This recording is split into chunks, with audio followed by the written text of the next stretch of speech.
Equality کی جب بات ہوتی ہے تو مجھے لگتا تھا کہ ہماری خواتین کے پاس وہ رائٹس نہیں. بیٹی کو اس طرح سوچا جاتا ہے کہ یہ بس 15 سال کی ہوئی تو اس کی شادی کر دیں. ہم ہاری جو ہیں ہم ہاری ہی رہیں گے. مزدور کے گھر میں ہوئے تو ہم مزدور ہی رہیں گے.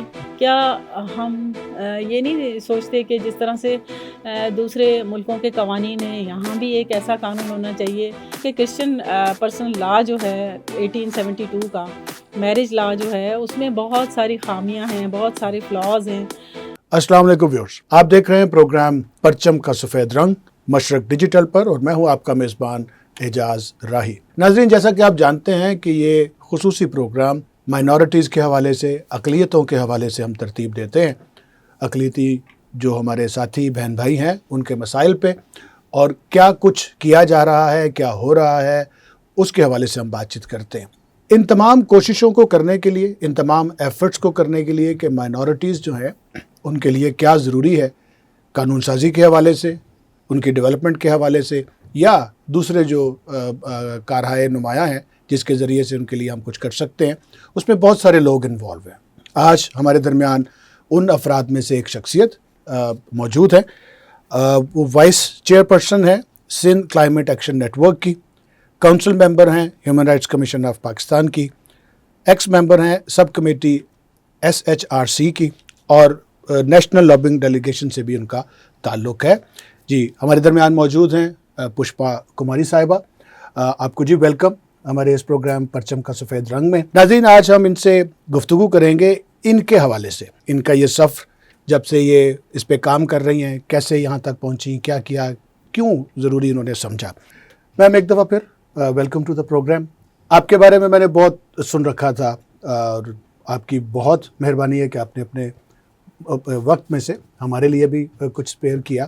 تھوڑا سا اپنے بارے میں بتائیں کہ آپ کب سے اس فیلڈ میں ہیں اور اس فیلڈ میں یعنی ایکٹیوسٹ بننے میں کیا وجوہات تھی جن کی وجہ سے آپ اس وقت جو ہے اس حوالے سے کام کر رہی ہیں. سب سے پہلے تو نمسکار، آپ کا بہت شکریہ کہ آپ نے پروگرام میں انوائٹ کیا. سوال یہاں ہوتا ہے کہ پاکستان میں رہنے والی اقلیتیں جب پرچم کو ہم دیکھتے ہیں تو اس کا سفید رنگ ہے. ہم سفید رنگ کو ہم ظاہر ہے نمایاں ہے اس میں. تو یہاں جو میری جرنی ہے اور میری جدوجہد ہے اس میں سب سے پہلے تو یہ ہے کہ ایک اقلیتی عورت ہونے کے ناطے اور ایک ہندو عورت ہونے کے ناطے میں یہ سمجھتی ہوں کہ ہمیں اپنے آپ کو جب بھی ہم بات کرتے ہیں اقلیتوں کی تو ایز اے وومن میں سمجھتی ہوں کہ ہم اس نہج پہ کھڑے ہیں جہاں ہماری تعلیم، ہماری ہیلتھ، ہمارے رائٹس، ہمارے اس پاکستان میں رہنے والی تمام وہ خواتین جو کہ اقلیتی ہیں ان کے رائٹس کی جب بات ہوتی ہے تو وہ ہم سمجھتے ہیں کہ وہ ایک تو عورت ہیں، دوسرا وہ اقلیتیں ہیں. تو ان کے ساتھ بڑے اس طرح کے مسائل بھی جڑے ہوئے ہوتے ہیں، جیسے ان کے بہت سارے ایشوز ہیں. ان کے لیے مختلف قوانین نہیں ہیں. پرو وومن لاز موجود تو ہیں، بہت سارے پروگریسو لا موجود ہیں جو خواتین کے لیے بنائے گئے ہیں، لیکن ان کو وہاں تک انصاف کے دروازے تک پہنچنے میں بڑی مشکلات ہوتی ہیں. تو جب میری تعلیم میں نے جاری رکھی ہوئی تھی اور میں تعلیم حاصل کر رہی تھی یونیورسٹی میں، تب میں نے یہ سوچا کہ میں اس یونیورسٹی میں صرف ایک ہی اقلیتی لڑکی ہوں.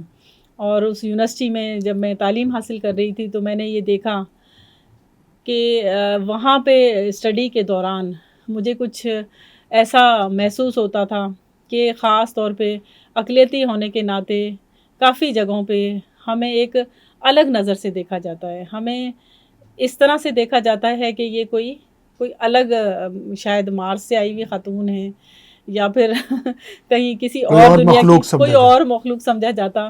تو پھر میں نے یہ اپنے آپ کو سیلف ریئلائزیشن کیا کہ نہیں، ہم بھی اس ملک کے باسی ہیں، ہم بھی اس ملک کے شہری ہیں. ہمیں بھی وہ حقوق حاصل ہونے چاہیے جو ہم یہ سمجھتے ہیں کہ آئین پاکستان نے ہمیں دیے ہیں. دستور نے یہ کہا ہے کہ ایوری سٹیزن از ایکول. تو ایکویلٹی کی جب بات ہوتی ہے تو مجھے لگتا تھا کہ ہماری خواتین کے پاس وہ رائٹس نہیں ہیں. تو وہاں سے یونیورسٹی لائف سے، یہ 1996 کی بات ہے، وہاں سے میری جرنی اسٹارٹ ہوئی اور میں نے ایکٹیویزم میں آنے کا سوچا. اور وہ سوچ جو تھی اس کے پیچھے یہی تھا کہ ہم جس اوریجن سے آئے تھے، میرا تعلق تھرپارکر سے ہے، تو جہاں میرا اوریجن ہے وہاں کی خواتین جو ہیں وہ ایجوکیشن میں بہت پیچھے تھی. تو میری کوشش تھی کہ میری جو رہنے والی وہاں کی تھرڈ ڈیزرٹ ہے، وہاں کی رہنے والی خواتین کے لیے ایک تو ایجوکیشن کے مواقع بہت زیادہ ہوں اور ہم ان کے لیے مثال بنیں تاکہ وہ آگے بڑھ سکیں. اس پہ جو آپ اپنا ریجن بتا رہی ہیں تھرپارکر، اس سے آپ کا تعلق ہے، وہاں پہ پسماندگی ہے تعلیم کے حوالے سے بھی.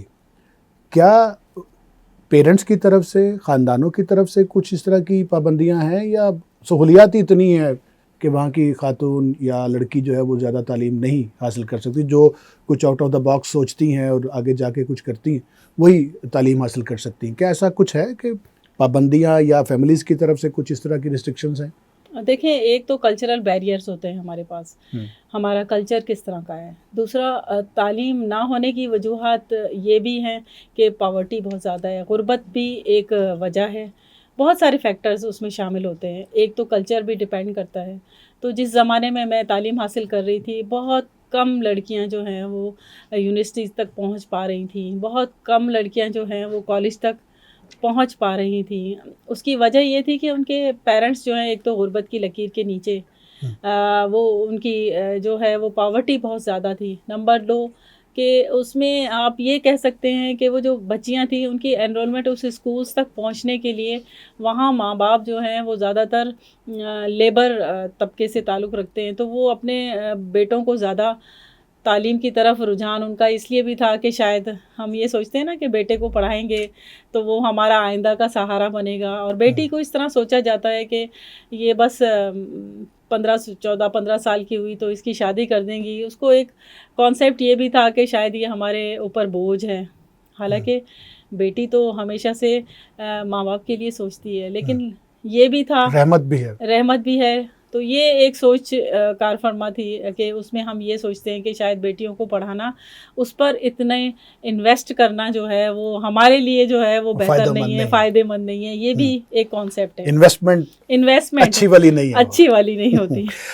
آپ اس وقت ممبر ہیں HRCP نیشنل کونسل ممبر ہیں. آپ یہاں تک کا سفر جو ہے، آپ بتا رہی تھی کہ یونیورسٹی میں ہی آپ نے یہ سوچا، تو HRCP کے ممبر بننے تک کا جو سفر ہے اس میں کیا کیا آپ کی ایفرٹس یا اچیومنٹس تھیں جس کے بعد آپ کو یہ جو عہدہ ہے یا نصیب ہوا، یا آپ کے جو دوسرے ساتھی تھے انہوں نے آپ کو چنا؟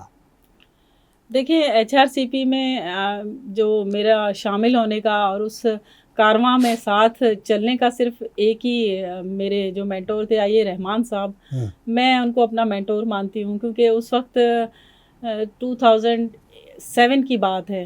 اس وقت ایک کانفرنس ہوئی تھی کراچی میں، تو ہم اس وقت جو ہے سوچ رہے تھے کہ کچھ جو ہاری خواتین ہیں اور جو لیبر طبقہ ہے ان پر ہم لوگ چھوٹے چھوٹے سے مختلف اورینٹیشن سیشن چلاتے تھے. ان کو جو ٹارچر سیل ہوتے ہیں یا ان کے جو فیوڈل کلاس ہے ان کے جو ٹارچر سیل ہیں ان سے ہم آزاد کرواتے تھے ان کو.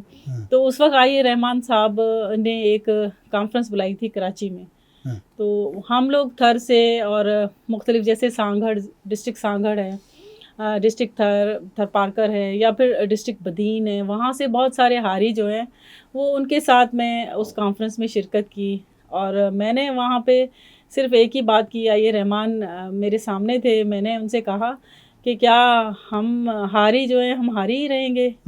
کیا ہم مزدور ہیں تو ہم مزدور کے گھر میں ہوئے تو ہم مزدور ہی رہیں گے؟ تو آئیے رحمان صاحب نے مجھے کہا کہ ادھر آئیں آپ اور یہاں میرے ساتھ بیٹھیں. اس کے بعد جو ہے نا میرا کچھ حوصلہ بڑھا، کانفیڈنس بڑھا، اور وہاں سے میرا سفر شروع ہوا. اور وہاں وہ پہلی 2008 میں کانفرنس ہوئی تھی بینکاک میں، وہاں میں نے ریپریزنٹ کیا پاکستان کو. تو اس وقت آئیے رحمان جو ہے انہوں نے کہا کہ نہیں، تمہیں گھر پہ نہیں بیٹھنا، تم نے نا رائٹس کے لیے بات کی ہے، حق کی بات کی ہے. اور دوسرے لفظوں میں جوہری نے ہیرے کو پہچان لیا. اور واقعتاً آئیے رحمان صاحب سیلیوٹ ہیں، بہت بڑی شخصیت تھے وہ. ناظرین،